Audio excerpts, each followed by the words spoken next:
Welcome you all, dear students. Today, I have brought few important points regarding the importance of mathematics in physics. वैसे तो जो mathematics के student होते हैं, जो इंजीनियरिंग जेई की तैयारी करते हैं, अच्छी तरह से मैथमेटिक्स पढ़ लेते हैं।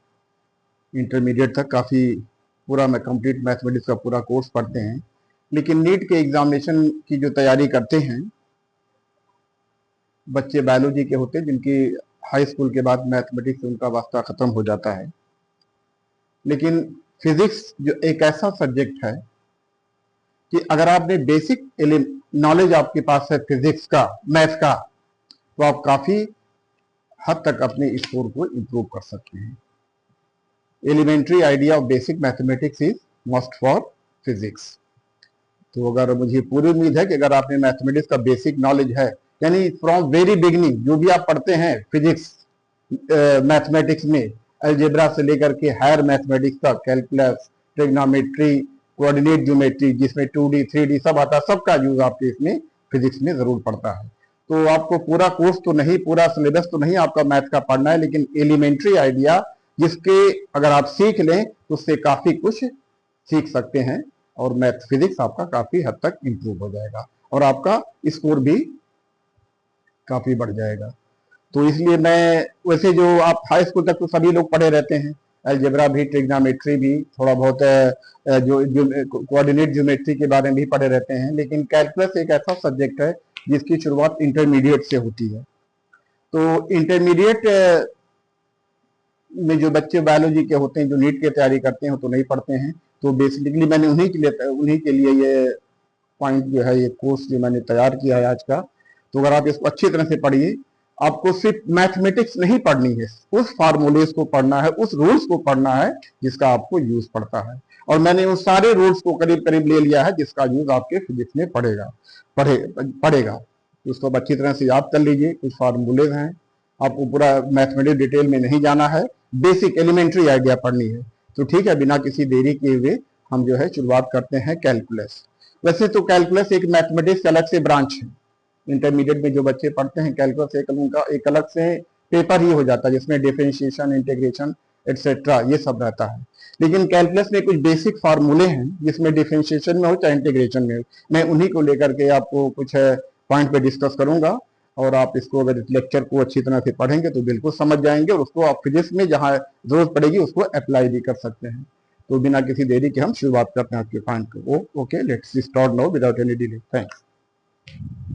तो बच्चों, जो पहला जो है जो कैलकुलस है, कैलकुलस एक मैथमेटिक्स की कैलकुलस, इसमें दो ज्यादा है, एक डिफरेंशिएशन,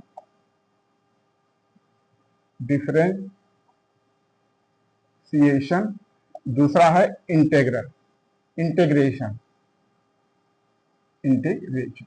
तो इसकी बेसिक आइडिया हमें देखना है। वैसे है तो बहुत ही वाइड सब्जेक्ट है, बहुत ही वाइड है, यहाँ तक कि आपके इंटरमीडिएट से इसकी एक सेपरेट पेपर ही, एक अलग उसका पेपर ही होता है जिसमें कैलकुलस रहती है। तो हम उस फार्मूले को देखेंगे जिसका आपको फिजिक्स में यूज करना है। तो पहले हम डिफरेंशिएशन से शुरुआत करते हैं।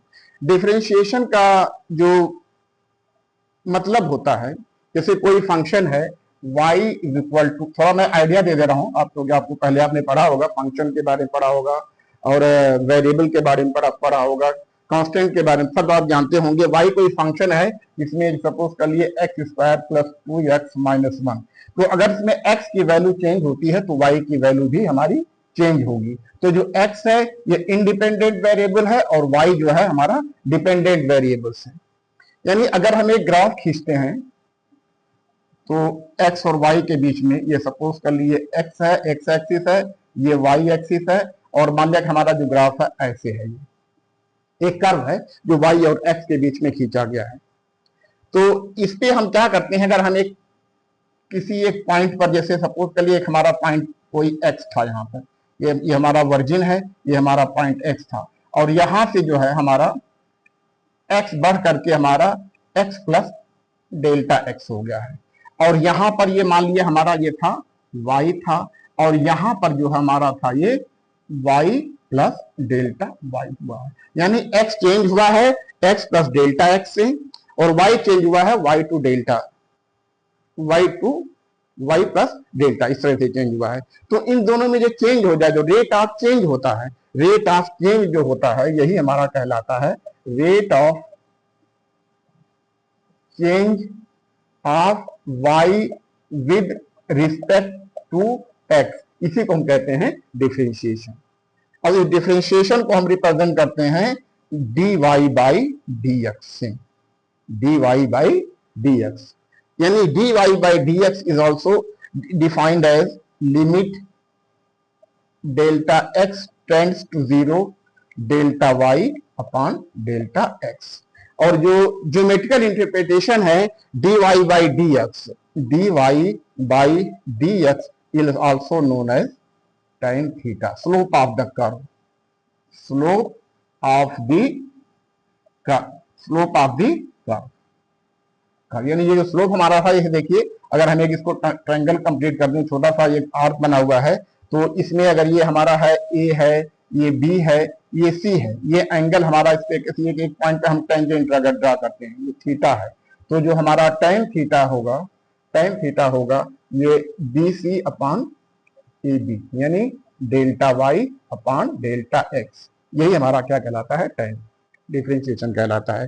यानी डिफरेंशिएशन का जो फिजिकल मीनिंग है आपका वो है कि that is the slope of the curve, slope of the curve which is drawn between y versus x, ये हमारा डिफरेंशिएशन। खैर इससे हमारा मतलब नहीं आपको याद करना है ना पढ़ना है, मैंने एक बेसिक आइडिया दे रहा था कि डिफरेंशिएशन होता क्या है, रेट ऑफ चेंज होता है, रेट ऑफ यानी measure of the rate of change होता है, ये डिफरेंशिएशन कहलाता है।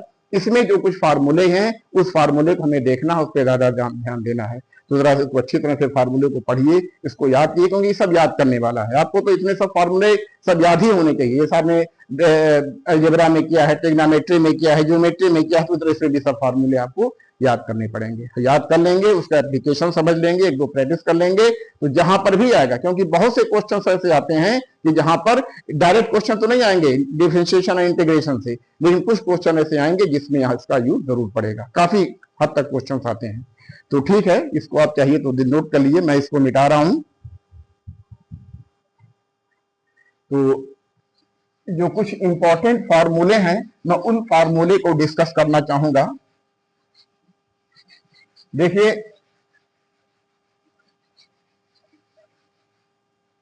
वो जो फार्मूला है, मैंने यहां कुछ फार्मूले लिखे हैं, लिस्ट इसकी बनाई है।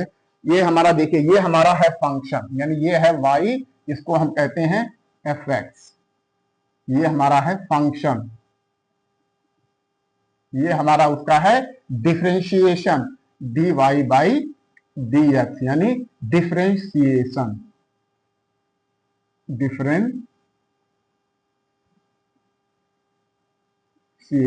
डिफरेंशिएशन को डिफरेंशियल कोफिशिएंट भी कहते हैं, डिफरेंशिएशन को डिफरेंशियल कोफिशिएंट भी कहते हैं। तो मैंने कुछ फार्मूले लिखे हैं, अब इन्हीं फार्मूले का यूज करना है, इसी का सबसे ज्यादा यूज होता है। इस सबसे ज्यादा क्या पूरा आपका सारे जो आपके आते हैं क्वेश्चन, इन्हीं फार्मूले के आधार पर, इससे बाहर का कोई नहीं आएगा अगर याद कर लेंगे। देखिए पहला तो हमारा है पावर फार्मूला, जैसे हमने लिखा है x to the power n, power formula जो हमारा है पहले ये है पावर फार्मूला, यानी अगर हमारा y is equal to x पर n, जहां पर x y जो है x का फंक्शन है, n उस पर पावर है, यानी ये x की वैल्यू 2 3 4 जो भी कुछ भी पावर हो, 50 60 60 90 जो भी हो सकता है, तो इसका जो डिफरेंशिएशन होता है dy by dx is equal to n x n minus 1, खबर है ना। यानी अगर function y is equal to x n है तो उसका डिफरेंशियल कोफिशिएंट यानी डिफरेंशिएशन यानी dy by dx is equal to n, जो पावर दिया उसको मल्टीप्लाई कर दीजिए, फिर जो x जो वेरिएबल है, जो वेरिएबल x है उस पावर में से एक माइनस कर दीजिए। जैसे हम कह देते हैं कि y is equal to x to the power 8 है, सपोज कर लीजिए, तो dy बाई dx हो जाएगा हमारा 8x 8 minus 1 is equal to 8x upon into 7 हो जाएगा। तो ये हो गया हमारा पावर फार्मूला, और इसी फार्मूले का आपके जो है कैलकुलस में, आपके फिजिक्स में सबसे ज्यादा यूज देखेंगे इसी का होता है, और भी है लेकिन सबसे ज्यादा यूज होता है इसी का होता है। और एक बात और ध्यान रखिए कि कर कोई कांस्टेंट है तो कांस्टेंट का जो डिफरेंशियल कोफिशिएंट होता है यानी उसका dy बाई dx जो होता है वो हमेशा जीरो होता है, क्योंकि उसमें कोई कांस्टेंट है, उसमें कोई चेंज होगा ही नहीं। यानी कांस्टेंट यानी अगर हमारा c क्या है, अगर हम कहते हैं कांस्टेंट है, ये हमारा है कांस्टेंट है, तो इसका जो dy बाई dx होगा, dy बाई dx इसका जीरो होगा, यानी dc upon dx is equal to zero where c is a constant, यानी c हमारा क्या है, ये कांस्टेंट है। इसको भी अच्छी तरह से याद कर लीजिए, यानी किसी भी कांस्टेंट का डिफरेंशिएशन या डिफरेंशियल कोफिशिएंट जीरो होता है।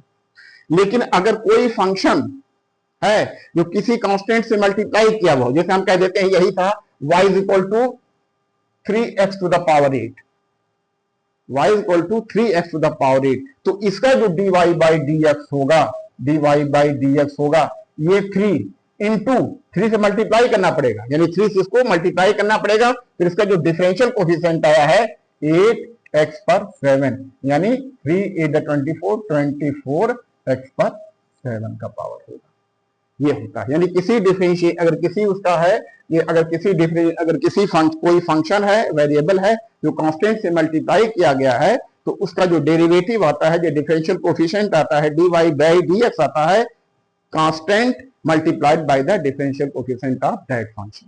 जैसे हमारा ये है, यानी अगर हम कह देते हैं कोई फंक्शन हमारा जैसे है कि अगर यही कह दें y is equal to c x to the power 8 where c is a constant, तो इसका जो dy बाई dx होगा, dy by dx will be equal to c into dxn upon dx होगा, यानी वही होगा, यानी c into n into x n minus 1 होगा। इसको समझ गए होंगे मेरे ख्याल अच्छी तरह से। इसी का सबसे ज्यादा यूज आप देखेंगे, इसी का सबसे ज्यादा जो है ये यूज है।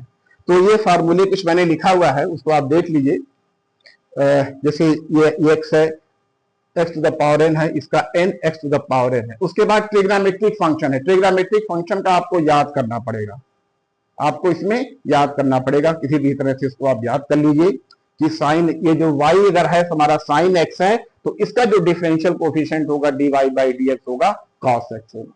देखिए मैंने लिख दिया है, यानी साइन का जो है dy by dx, sine function का जो है dy बाई dx होगा वो cos होगा। मैंने लिख दिया है, उसको आप नोट, इसको आप देख लीजिए, इसको पॉज करके जो है आप इसका नोट कर लीजिए, याद कर लीजिए, या फिर इसका स्क्रीनशॉट लेकर के उसको सेव किए रहिएगा। यानी यार हम कहते कोई फंक्शन हमारा है कि y is equal to sine x, then dy by dx is equal to इसका जो हो जाएगा ये होगा cos x होगा, cos x होगा। इसी तरह से cos का होगा माइनस साइन x होगा, यानी ये फंक्शन cos फंक्शन का डेरिवेटिव या डिफरेंशियल कोएफिशिएंट माइनस साइन होगा। tan का होगा tan x का sec स्क्वायर x होगा, ध्यान रहे, यानी y इज इक्वल टू अगर हमारा है tan x, then dy by dx is equal to d tan x upon dx is equal to sec square x होगा, tan x का sec स्क्वायर x। इसी तरह से cot का होगा माइनस कोसेक स्क्वायर x, ध्यान रहे माइनस लिखा हुआ यहाँ पे, ये हमारा है ये माइनस है ये। इसी तरह से है सेक, है सेक का जो डिफरेंशियल कोफिशिएंट होगा ये होगा सेक x इंटू tan x होगा, यानी सेक का डिफरेंशियल कोफिशिएंट सेक x इंटू tan x होगा। कोसेक x का माइनस, यहां देखिए माइनस साइन लगा हुआ है, कोसेक x का जो डिफरेंशियल कोफिशिएंट होगा minus cosec x plus cot x है। सिमिलरली ये लॉगरिथमिक फंक्शन जो है, यानी log base e, log a भी नेचुरल लॉग कहलाता है, इसी लॉग ई को जो नेचुरल लॉग होता है जिसमें बेस ई होता है, इसी को हम ln भी कहते हैं। ln शॉर्ट फॉर्म है लॉग का, जो लॉग बेस ई का, इसका जो डिफरेंशियल कोफिशिएंट होता है 1 बाई x होता है, यानी जो हमारा अगर y is equal to log e x is equal to इसका डिफरेंशियल कोफिशिएंट हमारा होगा dy बाई dx होगा हमारा 1 बाई x होगा, और ex का ex ही रहता है, ध्यान रहे ex का डिफरेंशियल कोफिशिएंट हमारा ई एक्स ही होगा, कोई चेंज नहीं होगा। यानी function differentiation of the function of the E x is the function itself. E x का डिफरेंशियल कोफिशिएंट ई एक्स ही रहेगा। और देखिए मैंने इसमें दिया है सी, यहाँ पे C D Y by D X where C is a constant, यानी D C Y upon D X is equal to C, C is a constant, C is a constant, तो ये हो जाएगा हमारा D Y by D X, यानी C constant से इसका derivative multiply हो जाएगा। अच्छा ये देखिए कहलाता है, ये कहलाता है एडिशन रूल, एडिशन रूल या सब्ट्रैक्शन रूल। यानी दो फंक्शन का, अगर कोई फंक्शन दो फंक्शन का सम है, कोई फंक्शन है दो फंक्शन का सम है, तो उसका जो डेरिवेटिव या डिफरेंशियल कोएफिशिएंट दोनों का सम हो जाता है।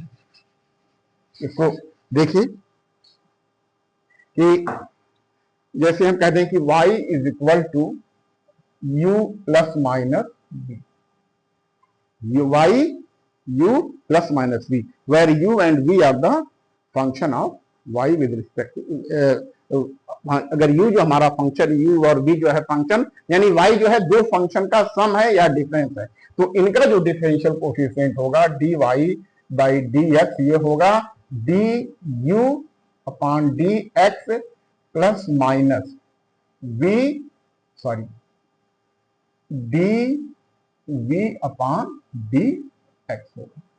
ये ध्यान दें इसको। जैसे हम कह दें कि अगर हमारा y है कि ये सपोज कर लीजिए 3x स्क्वायर माइनस 2x, ये प्लस है, मान लीजिए सपोज कर लीजिए प्लस है, तो इसका जो डिफरेंशियल कोएफिशिएंट होगा dy बाई dx। देखिए 3 कांस्टेंट है, 3 को ऐसे रहने दीजिए, और जो पावर इसमें x पावर फार्मूला इसमें यूज कीजिए, तो क्या होता है x to the power n का n, यानी n मीन्स यहाँ पर n हमारा 2 है, x पर n माइनस 1 है, 2 माइनस 1 यानी 1 हुआ, और प्लस ये हुआ 2 इंटू जो x है, इस पर x का पावर 1 है, तो x का 1 पर पावर जब करेंगे तो 1 इंटू x का पावर हो जाएगा हमारा कितना 1 माइनस 1, यानी 6x प्लस 2x पर 0, x0 का मतलब कितना होता है 1, यानी ये हो जाएगा 6x प्लस 2, ओनली 2 हो जाएगा। अच्छा अगर यही माइनस होता, अगर यही हमारा क्या होता माइनस होता, तो यहां पर हमारा क्या हो जाता, ये माइनस हो जाता, प्लस माइनस का मतलब ये हुआ, ये हो जाता हमारा माइनस हो जाता। तो ये कहलाता है एडिशन, यानी कोई फंक्शन है अगर वो दो फंक्शन का सम है, तो उसका जो डिफरेंशियल कोएफिशिएंट होता है दोनों फंक्शनों का अलग अलग सेपरेट डिफरेंशियल कोएफिशिएंट होता है, dy बाई dx होता है। और ये जो होता है अगर कोई फंक्शन है प्रोडक्ट के फॉर्म में है, यहां देखिए अगर कोई फंक्शन है, दो फंक्शन का प्रोडक्ट है, कोई फंक्शन है, सपोज कर लीजिए u and v are the function of x, u and v, यानी कोई फंक्शन y है वो दो फंक्शन का है सम है, तो जैसे y is equal to u into v, where u is one function and v is the other function, ये दो फंक्शन का क्या है, ये प्रोडक्ट है। तो इस केस में जो होगा dy बाई dx होगा, dy बाई dx होगा, ये होगा, ये हमारा हो जाएगा u dv by dx plus v du by dx हो जाएगा। यानी product of the, if a function is in the form of the product of the two function, then its differential coefficient is equal to first function into the differential coefficient of second function, first function into the differential coefficient of second function plus second function means v differential coefficient of the first function। ये आप कर लीजिए, इसका भी बहुत ज्यादा use पड़ता है, और ऐसे इसे हम बोलते हैं प्रोडक्ट रूल। ये हमारा है product rule, product rule, product. अच्छा अगर यही फंक्शन दो फंक्शन का क्या हो, कोशेंट हो, कोशेंट रूल, यानी कोशेंट रूल है। अगर दो कोशेंट रूल, यानी कोई फंक्शन है वो दो फंक्शन को डिवाइड करके बना है, यानी अगर कह दें कि y is equal to u upon v, where u is one function and v is the other function, तो इस केस में जो dy बाई dx होता है, dy बाई dx होता है, तो उसके लिए देखिए सीधा से नियम याद कर लीजिए, ये जो आपका ये न्यूमरेटर है ये डिनोमिनेटर है, इसको डिनोमिनेटर से हमारा सीधे स्क्वायर कर दीजिए, बी स्क्वायर। और यहां पे क्या है, फिर लिखिए हमारा क्या, सेकेंड फंक्शन, जो सेकेंड फंक्शन था यानी V, differential coefficient of the first function D U by D x.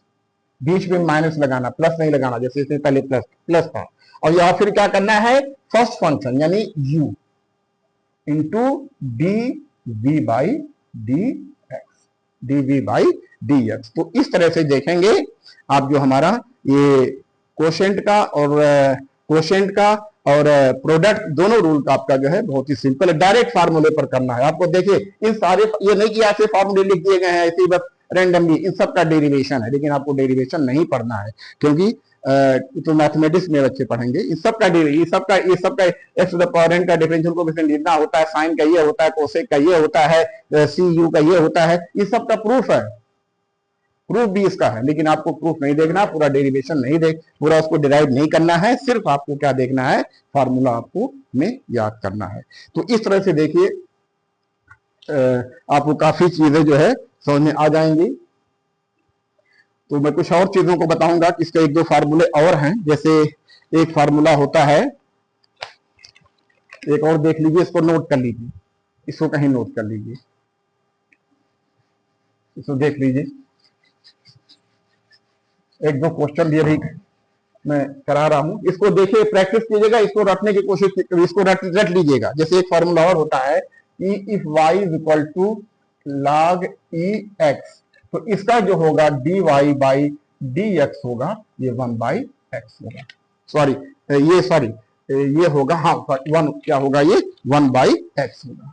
और अगर कोई फंक्शन है y is equal to a to the power x, then dy by D x, इसका जो differential coefficient होगा a to the power x into log e base a होगा। यहाँ पर a एक कांस्टेंट है और x जो है ये उसके वेरिएबल, जैसे हम कह दें कि 10 टू द पावर x है, ये यहाँ पर a हमारा 10 है और x है ही हमारा, तो इसका जो डिफरेंशियल कोएफिशिएंट होगा ये कितना हो जाएगा, ये हो जाएगा, जैसे कह देंगे 10 टू द पावर x है तो 10 to the power x into log e into 10 हो जाएगा। ये देखिए नेचुरल लॉग है ये, अगर जब तक मेंशन एक होता है नेचुरल लॉग और एक होता है कोई और बेस, जिसमें जनरली हम बेस 10 लेते हैं, तो नेचुरल लॉग ये है। तो इस तरह से हमारा जो है ये फार्मूला जो होता है, ये इतने फार्मूले अगर आप याद कर लेंगे तो आपको काफी कुछ, सारा आपको जो है फिजिक्स में से ज्यादा का यूज आपको नहीं मिले, आपको नहीं करना पड़ेगा। एक दो और भी हो सकते हैं, जैसे एक और होता है, एक इसमें और बता दूं मैं आपको कि एक कभी कभी एक बहुत इंपॉर्टेंट और होता है, वो होता है चेन रूल।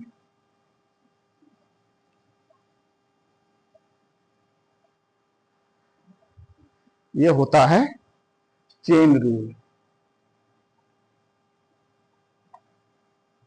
चेन रूल, इसमें थोड़ा सा कंफ्यूजन होता है, लेकिन कंफ्यूजन को थोड़ा दूर कीजिए, कंफ्यूजन होता है। जैसे अभी आपने पढ़ा कि सपोज ये y is equal to sine x पढ़ा आपने, इसका जो डेरिवेटिव होता है, डिफरेंशियल कोएफिशिएंट होता है dy बाई डी एक्स, आपने पढ़ा ये होता है cos x। कितना होता है ये cos x। लेकिन यही y अगर हमारा इफ y हो जाए हमारा साइन x स्क्वायर हो जाए, तब क्या करेंगे आप? इस केस में आपको चेन रूल लगाना है।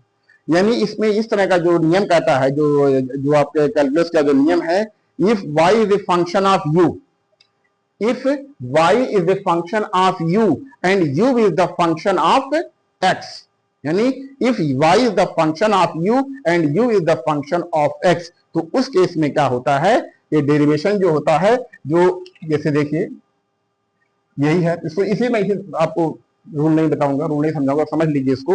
ये देखिए y इक्वल to d by D x, तो आप ये मान लीजिए कि हमारे पास पहले साइन एक्स ही रहा होता, अगर सपोज के लिए ऐसे ही होता तो हमारा क्या होता, d Y by D x जो होता है ये हो जाता है ये कास होता है साइन का, और यहां पर एक्स स्क्वायर लिख दीजिए, लेकिन ये जो है फिर dx स्क्वायर जो है इसको डिफरेंशिएट, जो ये फंक्शन है उसको डिफरेंशिएट कीजिए, यानी फिर डिफरेंशिएट करके उसे मल्टीप्लाई कर दीजिए। यानी जब इसको डिफरेंशिएट करेंगे तो ये हो जाएगा cos x square into 2x, ये पावर फार्मूले से होगा। यानी इसका जो डिफरेंशियल कोफिशिएंट होगा 2x into cos x square होगा।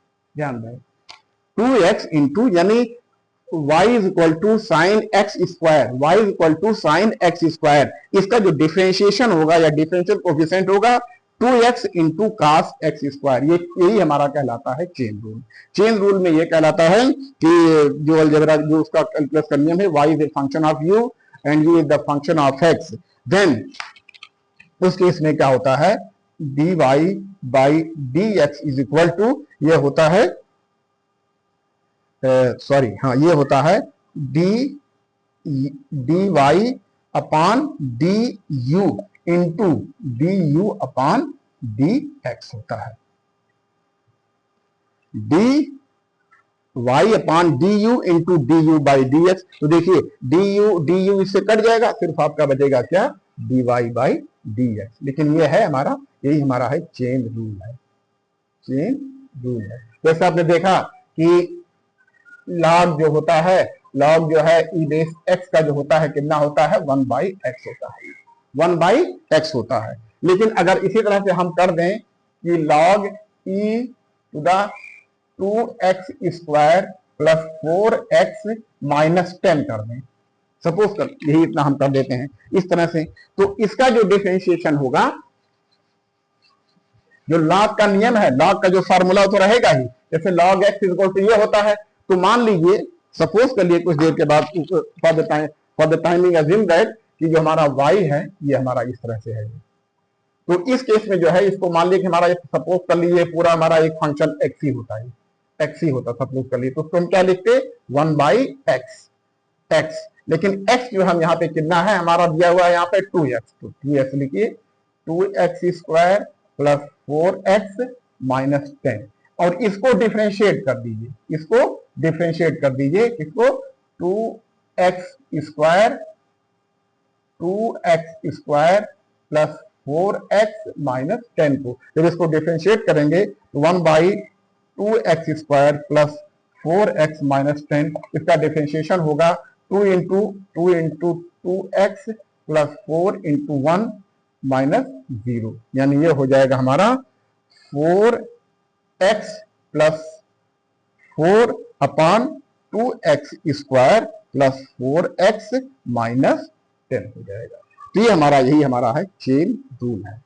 यानी चेन रूल का मतलब होगा कि हमारा जैसे कहते हैं कि y कोई फंक्शन है ax प्लस b के फॉर्म में है, ax प्लस b के फॉर्म में है, तो उस केस में जो dy बाई dx होगा, dy बाई dx होगा, ये हो जाएगा सपोज के लिए ये n है, ये इसके ऊपर n का पावर मान लीजिए, तो ये n into ax plus b, फिर इसका डेरिवेशन की, इसका डेरिवेटिव लीजिए, यानी ये हो जाएगा डेरिवेटिव, a कांस्टेंट है और x वेरिएबल है, तो इसका जो डेरिवेटिव होगा ये होगा a, और b एक कांस्टेंट है, कांस्टेंट का होता है 0, इसकी वैल्यू हो जाएगी n ax प्लस b होता है। तो ये हमारा कहलाता है चेन रूल। चेन रूल में थोड़ा कंफ्यूजन होता है, लेकिन कंफ्यूजन नहीं होगा अगर आप प्रैक्टिस कर लेंगे तो ठीक है। इसको देखिए, हम थोड़ा सा और इसको आगे बढ़ते हैं।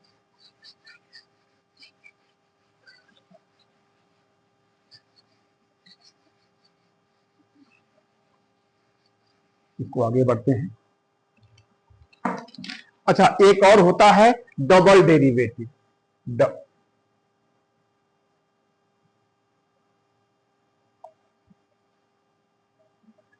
डबल डेरिवेटिव या डिफरेंशिएशन,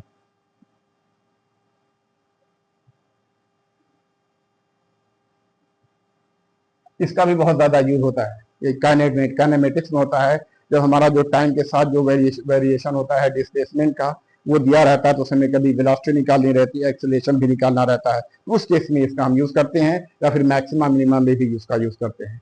तो डबल डेरिवेटिव देखिए क्या होता है। हम जैसे y इज इक्वल टू हम कहते हैं एफ एक्स, तो इसका जो डेरिवेटिव होता है, ये first derivative dy by dx, ये कहलाता है फर्स्ट डेरिवेटिव।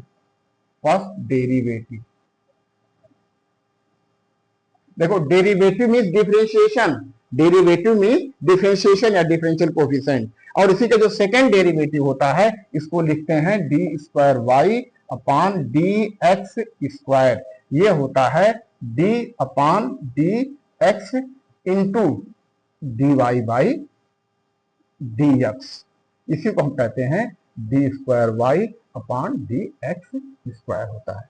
मान लीजिए कोई फंक्शन हमारा है कि y is equal to, suppose कर लीजिए हमारा है sine x, y is equal to sine x. Trigonometric function हम मान रहे हैं, और भी फंक्शन अलजेब्राइक फंक्शन भी मानते हैं। तो इसका dy बाई डी एक्स कितना होगा, dy बाई डी एक्स कितना होगा, cos x, cos x होगा। और इसको जो है अब हमारा dy बाई, अब हमको निकालना है d square y upon d x square is equal to, अब फिर इसको देखिए dy बाई डी एक्स तो हमारा cos x है, और हमें निकालना है d square y by D x square, यानी सेकंड डेरिवेटिव, डबल डेरिवेटिव करना है, दो बार करना है। तो इसको फिर से ड्राइव कर, इसको फिर से डेरिवेटिव, इसका डिफरेंशियल कोएफिशिएंट ले लीजिए। इसका डिफरेंशियल कोएफिशिएंट क्या होगा, माइनस साइन एक्स। यानी if y is equal to sine x, then dy by dx is equal to cos x and d square y by dx square is equal to minus sin x। Sorry, इस फार्मूले को रख लीजिएगा, रखना ही एक solution है, derive नहीं करना है, ना उसका कहीं डिटेल में जाना, सिर्फ इस फार्मूले को आप पूरा इसको रख लीजिए, इस फार्मूला जो मैंने लिखा है। तो ठीक है, इसको आप जो है रखने की कोशिश कीजिएगा, याद करने की कोशिश कीजिएगा, तो मेरे ख्याल से अच्छी तरह से सब इसको सॉल्व कर लेंगे ये। तो आज के लिए बस इतना रहने दीजिए, उसके बाद इसको हम थोड़ा और आगे बढ़ाएंगे, क्योंकि इसका बहुत ज़्यादा एप्लीकेशन है, मैक्सिमा है, मिनिमा है, फिजिक्स में कैसे न्यूमेरिकल आते हैं उसको हम देखेंगे। तो ठीक है, इसको रहने दिए, फिर आगे हम बढ़ते हैं, तो आप कर लीजिए।